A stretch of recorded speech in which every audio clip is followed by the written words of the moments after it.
Nagbigay ng mariing babala ang Saudi Arabia tungkol sa umiinit na sagupaan ng Israel laban sa militia group ng Lebanon.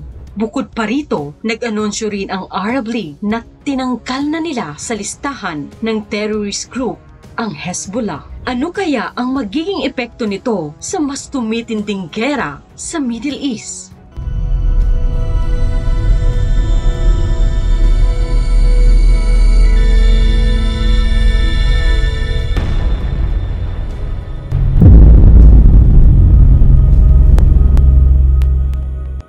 Habang patuloy ang gera sa pagitan ng Israel at militant group na Hamas na nagaganap ngayon sa Gaza, humaharap din sa isa pang military confrontation ang Israel dahil sa cross-border conflict nito laban sa Lebanese militia group na Hezbollah.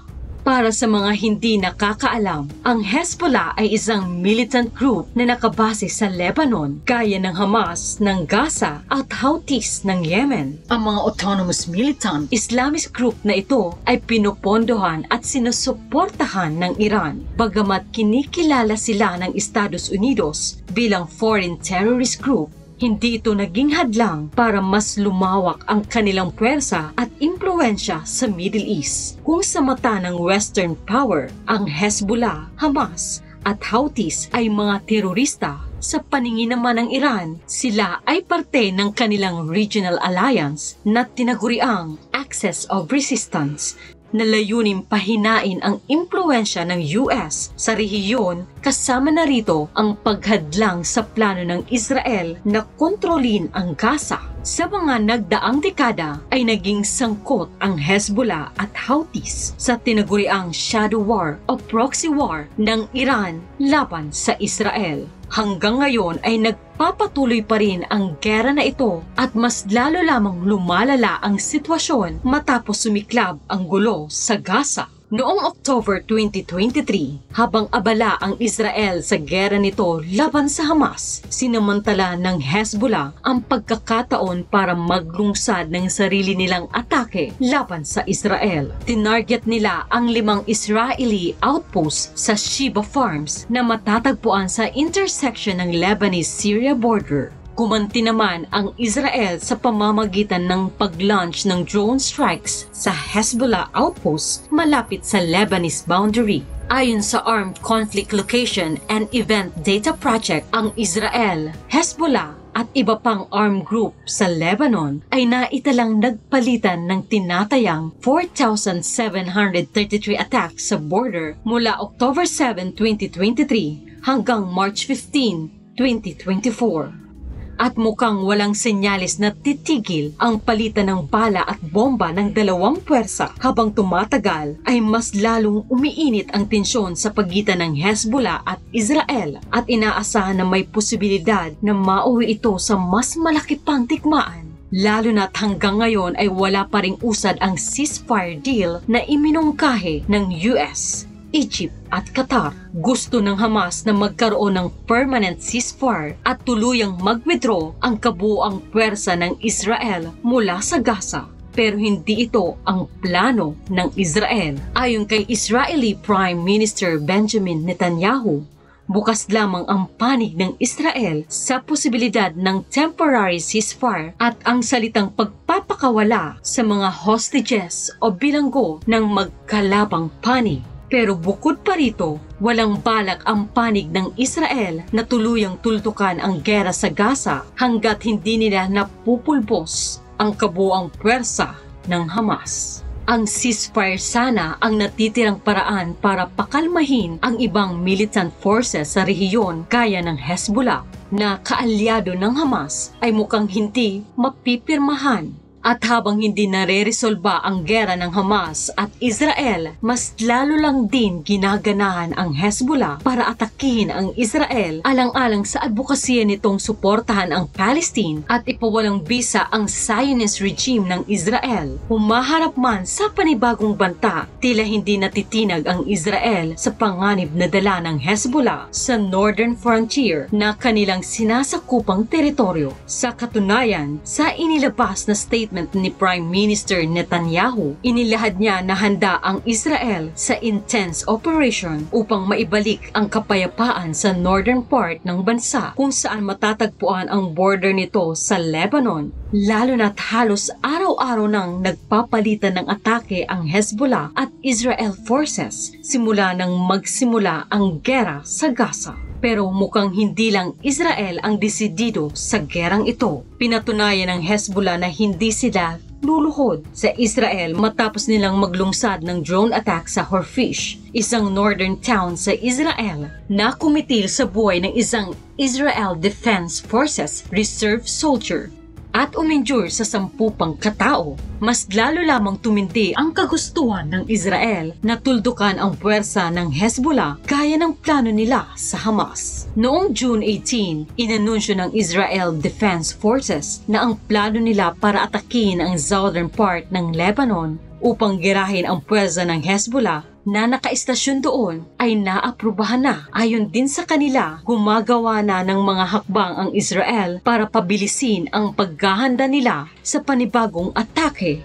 Sa pagkakataong ito, ang Hezbollah ng Lebanon naman ang kanilang target. Ang layunin ng Israel ay magkaroon ng Hezbollah-free buffer zone sa kanilang northern frontier upang makapag-focus sila sa pag-eliminate sa natitirang puwersa ng Hamas sa Gaza nang walang ibang distraction. Ang planong ito ng Israel ay labis na umalarma sa mga karatig na Arab nation sa rehiyon, maging ang Estados Unidos na ilang buwan nang pinopropose ang ceasefire deal. Samantalang, nagbigay naman ng babala ang Iran na sa oras na sugurin ng Israel ang Lebanon ay siguradong makakatikim sila ng obliterating war. Ayon sa Iran, ang lahat ng kanilang resistant front at regional allies ay sasali sa digmaan para kumprontahin ang Israel kung sakaling magsimula ang gera sa southern Lebanon.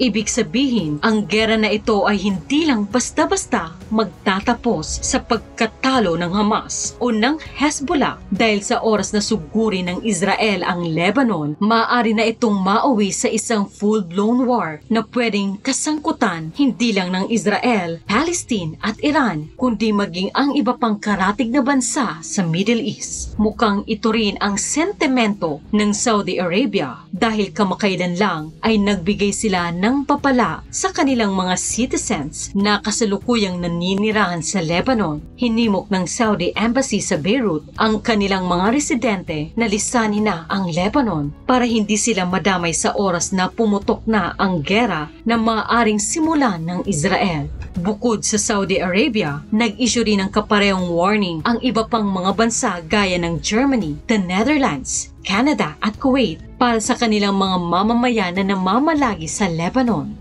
Kasabay ng namumuong tensyon sa southern Lebanon at Israeli border, nagkasundo ang Arab League sa isang hindi inaasahang desisyon na babago sa estado ng Hezbollah sa rehiyon. Inanunsyo ni Arab League Assistant Secretary General Hussam Zaki sa isang Egyptian news channel na Al Qahera News sa gitna ng kanyang pagbisita sa Beirut, Lebanon, na ang Hezbollah ay hindi na kinikilala ng Arab League bilang isang terrorist group. Ibig sabihin ay opisyal na itong itinalaga bilang isang lehitimong militanteng grupo sa ilalim ng Lebanon. Ang desisyong ito ng Arab League na binubuo ng 12 Arab countries ay naglalayong buksan ang posibilidad na makikipag-coordinate sa Hezbollah group, lalo na't mas tumitindi ang tensyon dulot ng nagbabadyang gera sa southern part ng Lebanon. Ito ang pinakaunang beses na nagtangkang makipag-communicate ang Arab League sa Hezbollah sa loob ng nagdaang dekada.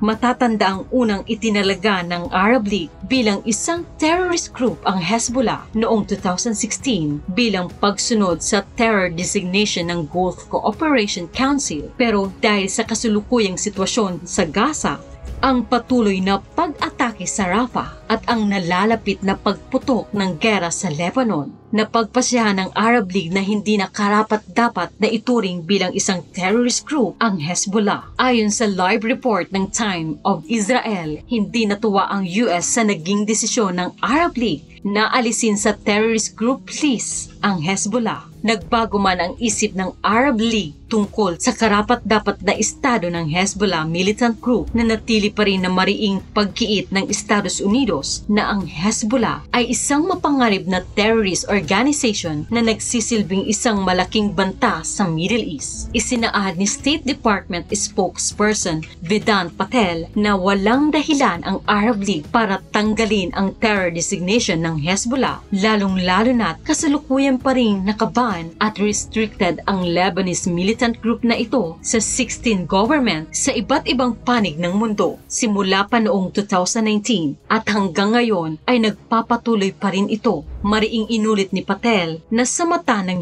US, nananatiling isang terrorist group ang Hezbollah kahit nataliwas ito sa kasalukuyang deklarasyon ng Arab League. Ang ginagawang hakbang ng Arab League na pagkilala sa Hezbollah bilang isang lehitimong military organization ay nag-iwan ng maraming tanong sa mga tao. Senyales ba ito na handang kumampi ang ibang Arab nation sa Hezbollah para pigilan ang pwersa ng Israel sa Lebanon? O isa ba itong panibagong taktika para kumbinsihin ang Hezbollah na i-withdraw ang kanilang pwersa paalis sa border?